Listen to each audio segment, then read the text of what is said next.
আমরা প্রত্যেকেই একটি নির্দিষ্ট দোকান থেকে বাকিতে খাওয়া-দাওয়া করি, যেখানে আমরা টাকা দিই অথবা দিই না। এরকমই একটি দোকান হলো বিশ্বাস স্টোর, যেখানে সীমান্ত নিয়মিত বাকি খায়।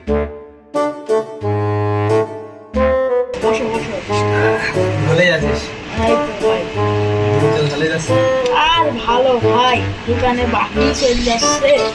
বাকি দোকান তো ভাই, তোর দোকান যদি চালাচ্ছে বাকি অবশ্যই দিতে হবে। এখন আমার মতন লোকজন ধরে বাকি খায়।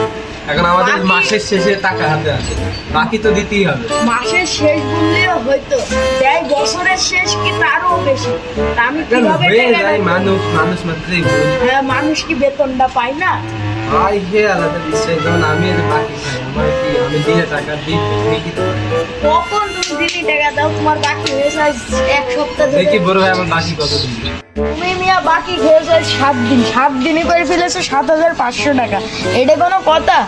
7 দিনই কেউ এত টাকা বাকি খায়?